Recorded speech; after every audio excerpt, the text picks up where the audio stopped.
Justin, how do you assess that? Were they that good, or you guys that bad, or a combination of both? Well, you tend to only look at your own performance, but they were very good. They come out hungry in the contested possession. It'd probably tell you that, minus 24 and minus 18 at clearance. So when the ball was there to be won, we weren't. So that's 2 weeks in a row now. We've been pretty good at that in the pre-season. It's 2 in a row where we haven't been. The other part was stopping their uncontested possession too, particularly handball receives. We showed our defensive part of our game wasn't quite there. What was the thing that, well, obviously they're the two key parts of the game that really disappointed you? Were there any other areas there that seemed, I don't know, from outside perspective, seemed to lack a bit of that zip and energy that you guys are renowned for? Yeah, we did, no doubt. Where do those things come? Where do they go? Is it confidence to run? Is it, we don't hurt them offensively, the opposition at the moment. We're a bit shell-shocked in offence because we're doing a lot of defensive work, but we're not really doing the defensive work that well. So we're caught in between a little bit. So it is disappointing. Don't have a lot of leadership out there at the moment. So it was up to a few to turn it around. And it is difficult for our defenders too when you've got a couple of 20-year-olds, apart from Goose, against some 30-year-olds that just end up getting on the end of the really good work done up in the midfield. So poor old Justin Clark and Paps get hung out to dry, don't they? So just have to learn those lessons. You mentioned that run drying up. It just seemed to be a lot of turnovers, and nothing dries up run quicker than if you're giving it back to them. Yeah, well, the worst part of the game was actually the opposite. We allowed them to transition from their back half. It was actually a defensive work, our inability. I get in this game of footy, you've got offence, defence and stoppage. You've got to master all three phases, and you can't blink in between one to the other. You can't stop and stare if you have a nice kick. You've got another position to be in. Once the ball leaves stoppage, you've got another position to be in. So if you miss it, you miss one phase to the next. And we're just sort of getting caught napping a little bit in between phases of play. If we win a stoppage, we're not getting in there quick enough. If we lose a stoppage, we're not getting back quick enough. If we go forward offensively, we're not coming in to be ready for the turnover. So all those little things, and things we've done okay in the pre-season, and maybe you could argue that, yeah, that's because the pace was off the game and we could do it at a slower pace. Maybe that's it. Maybe the tempo's increased and we can't do all those things we're doing well in the pre-season at the tempo now of the game. But we have to learn how to do it, and learn how to do it at the current tempo and the AFL tempo of the game.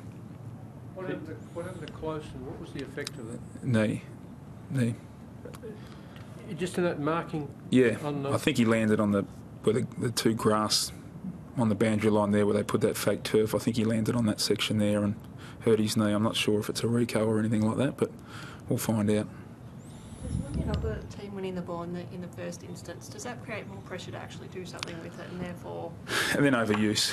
Yeah, overuse came in a little bit. We had a lot of free kicks around stoppages against us as well.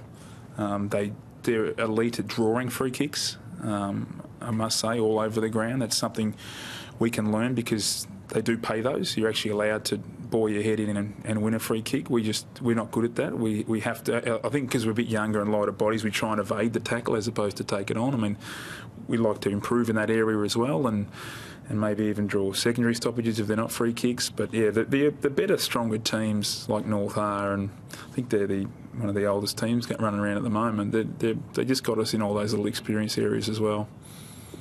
Justin, can you continue to play with the two ruckmen in the side together? Well, we'll keep looking at it. I mean, we don't have a huge lot of avenues and options. I mean, we played the three talls and that lasted about 20 minutes before Closey went down with his knee. Look, I don't think that was the key part of the issue, actually, is the extra tall. But one of them isn't a natural key, are they? So, yeah, I don't think that's the biggest issue we've got, though. From a list perspective, is the type that you're missing the most a type that's a forward who also rucks rather than just a ruckman?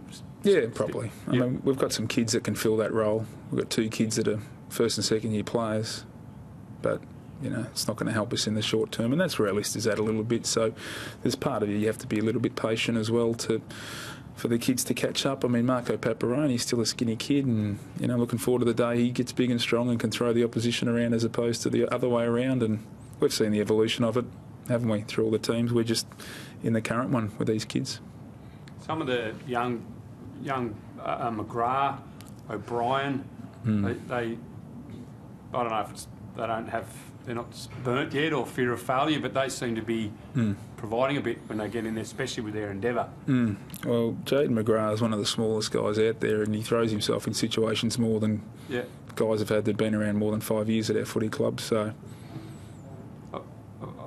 you're probably a bit reticent to talk about your two big name signings, but are they struggling to fit in with the demands that you have on them? I mean, they come with a lot of responsibility. They're both good footballers, but they're not dominating in your footy side at the moment. Oh no, of course, it's a bit early to be making round two making calls like that. I mean, geez, I wouldn't say that Alan or Dane or Mitch. I thought Mitch was actually Robinson was good when he went through the midfield. To the latter part of the game, had some strength around the ball for us. But no, I don't think it's a bit too early to be calling stuff like that. How do you turn it around? Just through a lot of hard work.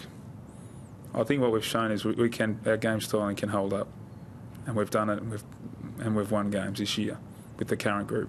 Yes, we've lost a couple of players, but sometimes you lose a bit of confidence. You go back into what you want to do as opposed to what the right thing to do is for the team. We have to just keep promoting the team message with their boys and keep rewarding them for doing the right things and keep making sure we show the vision, train it. It's all you can do is go through that cycle. That's all you can do.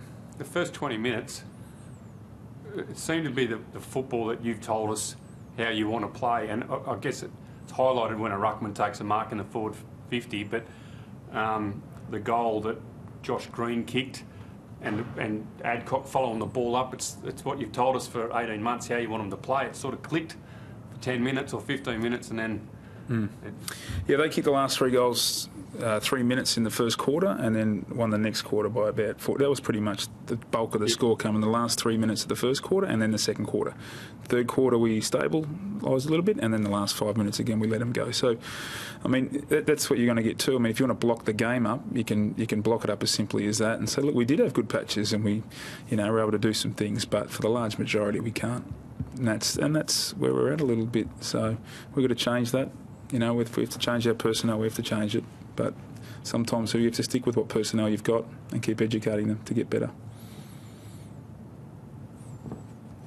Okay, thank you.